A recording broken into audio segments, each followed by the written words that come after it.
Buenos días, buenas tardes o buenas noches, dependiendo de en el horario en que estás viendo este video. Quiero dirigirme a todos mis amigos, promoción de colegio, instituto, colegas, vecinos, hermanos, alumnos, primos, tíos, sobrinas, y bueno, tú también que me escuchas y no me conoces. Tengo un nombre, pero me quiero dirigir a ti de un pecador a otro. Este video lo hago porque me importas. No voy a hablarte de mí, pues mi historia no es tan interesante. Voy a hablarte de algo más importante, tu futuro inmediato y eterno. Si resuelves tu dilema eterno, tu futuro inmediato se ajusta con este. Aunque dije que este es un video que lo hago porque me importas, este video lo ha puesto Dios en mi corazón hacia ti, porque a Él le importas más. Aunque te parezca que Dios haya quedado en silencio y parezca que no encuentras muestras de su amor por ti o que no le importas, déjame decirte que ha demostrado su amor por ti de una manera contundente, que el eco de su canción de amor resuena hasta nuestros días.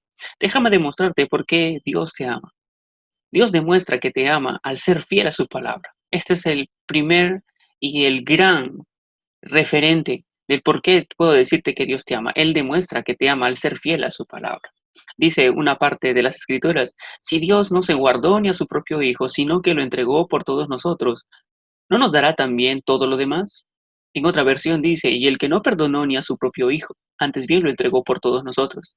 En otra versión, y el que no eximió ni a su propio Hijo, sino que lo entregó por todos nosotros. Este es un versículo de la Biblia dirigido a los cristianos para que tengan confianza en que Dios les ha entregado todo lo que les ha prometido. A los que dudan, que Él sea capaz. A aquellos que dudan de la firmeza de su amor. A los que desconfían de su cuidado. ¿Cómo dudar que una vez perdonado es para siempre perdonado? ¿Cómo dudar que una vez libre de su juicio es para siempre? Entonces Pablo escribe esto y argumenta que Dios, quien no se reservó lo mejor de él y del cielo y lo entregó por ti y por mí, puedes confiar totalmente en Él. La misma verdad que fortalece la confianza de un cristiano es la misma que produce fe genuina por primera vez en todo ser humano.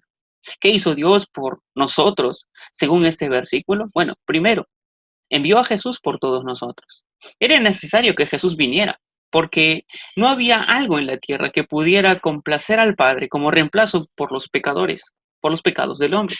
No había y no hay algo que pueda hacer el hombre para salirse libre por su propia cuenta del juicio y de la ira de Dios. Quizá preguntes, pero si Dios me ama, Él no puede condenar a sus criaturas. Si Él ama, no pudo haber creado el infierno. Pero lo que no parece ser una muestra de amor, en realidad lo es. Todos somos conscientes de la maldad del hombre, los homicidios, los robos, extorsiones, violaciones, violencia de todo tipo. Todos queremos justicia contra el criminal y más si lo hemos sufrido de cerca, por experiencia propia. Eh, Personalmente he sufrido un robo por lo menos unas 7 veces y después de cada robo, después de sentirme mal, nace en mí esa celosía, esa indignación por querer llegar a ser alguien de autoridad, quizás un alcalde, con tal de erradicar a todos esos ladrones. ¿Qué pensaríamos si un juez deja libre a un criminal por demostrar que es compasivo o amoroso? Todos estaríamos indignados porque eso no es justicia. Pero en la mayoría de las ocasiones nuestra sed de justicia es personal, en especial cuando lo hemos sufrido. Porque en ocasiones cuando queremos que algo nos favorezca o que nos sea provechoso para nosotros mismos, enterramos toda justicia. Y si la justicia nos toca a la puerta, intentamos evadirla, sea por soborno o influencia. Todos clamamos justicia porque pensamos salir librados. Claro, puedes librarte de la justicia humana si es que eres un buen ciudadano, pero las leyes de Dios no son como las leyes del hombre. El hombre puede evadir la justicia humana. Puedes declararte bueno por los estándares humanos, y seguro lo eres, pero Dios es el más indignado por la maldad del hombre. Desde el Génesis, el hombre escogió vivir por su propia cuenta, con su propia moral, y así llenó de corrupción la tierra. Entonces Dios intervino justamente, juzgando a los hombres en los días de Noé. Dios prometió que no volvería a juzgar la humanidad mediante agua, y así lo ha hecho. Pero Dios ama al hombre, por ello obra para su supervivencia. Dios juzga el mal sin hacer acepción de personas. Dios juzga por todo lo que Él ve. Si Dios juzga el mal, es por todo lo que Él ve. Si el hombre tuviera la capacidad de ver y entender las intenciones de su prójimo, quizá juzgaríamos y condenaríamos a los hombres que están maquinando un homicidio, una violación o un robo. Y quizás no escogeríamos a los candidatos que entran para robar el dinero del pueblo, porque nos enteraríamos de sus intenciones. Entonces nos daríamos cuenta que la maldad, desde una mentira hasta el crimen más atroz, primero se concibe en el corazón. Por ello, desde el punto de vista de Dios, todos somos culpables. Tenemos un corazón torcido que piensa hacer el mal con mucha destreza que para hacer el bien. Por ello, el hombre no puede salvarse a sí mismo, por más que lo intente. Sus obras no son perfectas, pero Dios ya sabía de esto y Dios tenía un plan para salvar al hombre. Dios preparó un sustituto. Para librar al hombre no podía Dios simplemente olvidarlo. Alguien tenía que pagar, alguien tiene que ser juzgado, alguien tiene que morir, porque en la ley de Dios que él pronunció a Adán, le dijo, el día que comas de ese fruto, la verdad que morirás. O como Pablo lo señala en Romanos, la paga del pecado es muerte. Dios no puede simplemente olvidar, porque es un Dios de palabra. ¿Lo recuerdas? Él cumple lo que promete. Entonces Dios preparó un sustituto. Este sustituto tenía que ser humano, pues tenía que morir como paga por el pecado. Tenía que ser perfecto, santo, porque tenía que llegar a Dios, quien es santo. Tenía que ser de su agrado, no como Adán o como nosotros, que solo le ofrecemos ofensas. Tenía que ser eterno, porque la ofensa a Dios es eterna, porque la vida de un hombre no termina con la muerte. Tenía que ser divino, para vencer la muerte y así liberarnos de la muerte eterna. El único que califica para ser este sustituto es el Hijo de Dios. Piénsalo, dar tu hijo por alguien honorable es difícil. ¿Cuánto más por un hombre corrupto? Piénsalo. ¿Por qué dejar el cielo eterno perfecto? ¿Por qué renunciar al poder infinito para venir a la tierra como un hombre más, pero sin pecado, y ser odiado por los hombres y morir en una horrenda cruz? ¿Qué movió a Jesús sino el amor? Bueno, Dios envió a su Hijo por nosotros, pero también lo juzgó por nosotros. Cuando Jesús estaba en el huerto de Getsemaní, oró angustiado porque sabía lo que venía a continuación. Jesús le dijo al Padre, no se haga mi voluntad, sino lo que quieras tú. Jesús sabía que iba a morir por ello, pero ello no era lo que le angustiaba más, sino recibir el rechazo de Dios, recibir la ira de Dios, hacerse sucio por nosotros. Déjame ilustrarte. Jesús se encontraba en el huerto de Getsemaní, lugar donde se extraía el aceite de oliva. Pero para ello, los frutos eran presionados por un bloque de piedra llamado Getsemaní. Lo interesante aquí es que Jesús oraba, oraba y como dice Lucas, el autor de su evangelio, que Jesús sudó como grandes gotas de sangre mientras oraba. ¿Qué pasó? Jesús recibió de Dios nuestros pecados sobre él mismo. Ese enorme peso de maldad cayó sobre él como ese bloque de piedra que aplasta una aceituna. Desde ese momento Jesús fue tratado como un criminal, siendo arrestado. Fue juzgado como un criminal por las autoridades humanas. Fue castigado como un criminal por el látigo humano. Fue ejecutado en una cruz como un criminal, condenado a la muerte. El gobernador Pilato se dio cuenta que Jesús era inocente. Un soldado romano entendió que Jesús era el Hijo de Dios inocente. Jesús recibió, Jesús recibió en la cruz toda la ira de Dios por nuestros pecados. Por ello Jesús exclamó, Dios mío, ¿por qué me has abandonado? Este es el juicio de Dios. Este fue el dolor más grande para Jesús, ser separado de su Padre por llevar los pecados de otros. Este es el verdadero juicio, esta es la condenación, esta es la muerte eterna, separarse de Dios para siempre. Dios vio el pecado en su Hijo y siendo fiel a su palabra, aplicó la condena del pecado en su propio Hijo. Dios, si Dios no se contuvo aún cuando se trataba de su propio Hijo, cuando halló pecado en él, no era suyo, sino nuestro. Si Dios castigó el pecado aún en su propio Hijo, ¿piensas salir librado fácilmente? Obviamente no. Vas entendiendo que Dios te ama y lo ha demostrado al enviar a su Hijo, lo ha demostrado al castigar a su Hijo por nosotros. Y Dios lo hizo posible a través de Jesús. Nuestro pecado, nuestra maldad y sus consecuencias resultan irremediables por nosotros mismos. Aún el hecho de que Dios condene al hombre es totalmente justo. De hecho, debes estar de acuerdo conmigo en que todos somos pecadores y como tales merecemos el castigo justo de Dios. ¿O crees aún merecerte la eternidad con Dios por tus propios méritos u obras? ¿Será que prefieres negar a un Dios que te va a juzgar para seguir viviendo en fornicación, pornografía, lujuria, soborno y todo tipo de robo y maldad? ¿Será que prefieres inventarte a tu propio Dios, uno que se acomode a tus preferencias? Piensa en esto. Si estás en un avión a 10.000 millas de altura y te vuelves incrédulo a la ley de gravedad y caes, o el avión se cae porque en algún momento se tiene que acabar el combustible, como en algún día se terminará nuestra vida en esta tierra. ¿Piensas negar la ley de gravedad y piensas que al negarlo, esto te va a hacer evitar que mueras? ¿O piensas en ponerte el cinturón de seguridad en el asiento más cómodo para salvarte? ¿Piensas librarte igual del impacto? Por más que niegues a Dios o busques a un Dios que se acomode a tus preferencias, un día su ley te va a alcanzar y no habrá escapatoria. Hemos quebrantado las leyes de Dios y la consecuencia es la muerte. Esta es una eternidad separada de Dios en un lugar de tormento. No lo olvides. Resulta imposible huir de Dios. Es más sabio tomar el paracaídas que Dios ha preparado. Solo Dios puede salvar al hombre. Por ello, Él ejecutó su plan enviando a Jesús como nuestro sustituto. Dice la Escritura. Vamos a ver unos versículos para que usted entienda esto. Ya que Jesús murió y Dios aceptó su muerte como pago por los pecados de los hombres. Entonces, ¿qué tengo que hacer para aprovechar de la salvación de Dios? ¿Cómo se aplica a mí? Sí, entiendo que Jesús murió y lo sé, hasta quizá usted lo sabe por cultura general, pero ¿cómo aplico esa realidad en mi vida? ¿Cómo es que realmente puedo ser beneficiado por la muerte de Jesús? Pues mira lo que dice la Escritura. Pues todos hemos pecado. Estamos de acuerdo.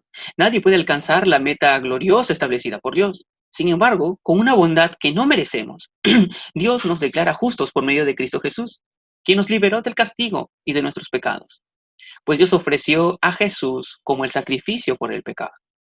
De esto ya hemos hablado. Las personas son declaradas justas a los ojos de Dios cuando creen. Otra vez, las personas son declaradas justas a los ojos de Dios cuando creen que Jesús sacrificó su vida al derramar su sangre. Cuando son declaradas las personas justas, es decir, libres del juicio de Dios, inocentes, cuando son declaradas así, cuando creen que Jesús sacrificó su vida al derramar su sangre. Ese sacrificio, dice la Escritura, muestra que Dios actuó con justicia cuando se contuvo y no castigó a los que pecaron en el pasado, porque miraba hacia el futuro y de ese modo los incluiría en lo que llevaría a cabo en el tiempo presente. ¿Qué nos está diciendo este versículo? Bueno, usted ha escuchado seguro de David, de Moisés, de Abraham, de todos esos hombres que en el Antiguo Testamento hicieron grandes proezas y caminaron con Dios. Pues bueno, ellos son personas justas, pero ellos también son pecadores como nosotros. ¿Cómo pueden ellos llegar a la presencia de Dios si nadie había pagado por sus pecados? Bueno, lo que está diciendo esta porción de las Escrituras es que Dios los consideró justos por su fe y no los condenó, porque en algún momento, años más adelante, Jesús vendría y pagaría por ellos. Es lo que está diciendo. Lo repito, dice el versículo, y de ese modo los incluiría en lo que llevaría a cabo en el tiempo presente. Dios hizo todo eso para demostrar su justicia, porque Él mismo es justo e imparcial, ¿ok? Y declara a los pecadores justos a sus ojos cuando ellos creen en Jesús. Declaró justos a los hombres del Antiguo Testamento y declara a todos los hombres que son pos de la muerte de Cristo, los que somos de esta generación, si creemos en Jesús. Solo Solo podemos ser declarados por Dios, un juez justo. Podemos ser declarados libres de los cargos ante los ojos de Dios cuando creemos en Jesús. Continúa diciendo la Biblia, pero la gente no es considerada justa por sus acciones, sino por su fe en Dios. ¿Quién perdona a los pecadores? ¿Quién es el que perdona a los pecadores? Es Dios, por su fe en Jesús. ¿Qué clase de fe es esta que puede librarnos de la condenación? ¿Es una fe como la que tienes hacia tu amuleto? ¿Es una fe como la que puedes tener a cualquier religión? ¿Es como una fe, un tipo de suerte? ¿Qué clase de fe es esta? Bueno, la Biblia misma nos lo explica. El ejemplo que Dios deja es la fe de Abraham. Dice la Escritura, Abraham siempre creyó la promesa de Dios sin vacilar. Creyó la promesa de Dios sin vacilar. De hecho, su fe se fortaleció aún más. Su fe se fortaleció aún más y así le dio gloria a Dios. Abraham estaba plenamente convencido de que Dios es poderoso para cumplir todo lo que promete. Estamos hablando de que Dios demuestra que te ama al cumplir su palabra, ¿verdad? Bueno, estamos notando que la misma palabra de Dios que nos condena, es decir, cuando Dios dice que la paga del pecado es muerte y merecemos morir por el cumplimiento de su palabra, pues a Abraham le salvó esa misma confianza en la palabra de Dios, sí, porque Abraham estuvo plenamente convencido de que Dios era poderoso para cumplir lo que promete. Dios le prometió algo y era poderoso para cumplirlo. Y dice el versículo, continuando, y debido a su fe, Dios lo consideró justo. Y subrayó esto, y debido a su fe, Dios lo consideró justo, lo declaró justo. ¿Sí? Y el hecho de que Dios lo considerara justo no fue solo para beneficio de Abraham, sino que quedó escrito también para nuestro beneficio, quedó escrito. para nuestro beneficio, porque nos asegura que Dios nos considerará justos a nosotros también si creemos en Él. Así como Abraham fue declarado justo por la fe, nosotros también podemos ser declarados justos, libres de los cargos, si creemos en Jesús, quien levantó de los muertos a Jesús nuestro Señor. Él fue entregado a la muerte por causa de nuestros pecados y resucitado para hacernos justos a los ojos de Dios.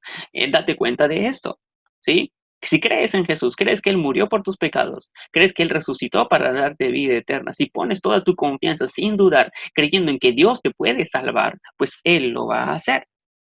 La salvación y el perdón de Dios se obtiene solo por fe en Jesús. No necesitas hacer alguna acción como sacrificar un animal o hacer una buena obra o cumplir toda la ley de Dios. Con la obra de Jesús fue suficiente para que todas nuestras deudas fuesen canceladas. La salvación de nuestras almas es gratuita, pero de ninguna manera es barata. El costo fue muy alto. El precio fue la vida de Jesús. Es gratuita porque Jesús lo canceló todo. De hecho, Jesús lo dijo cuando antes de morir exclamó, consumado es, o cumplido está, o todo está terminado. Este es el mensaje del Evangelio. Este es el mensaje de buenas noticias. Tienes la opción de salir libre de la ira de Dios, de la condenación.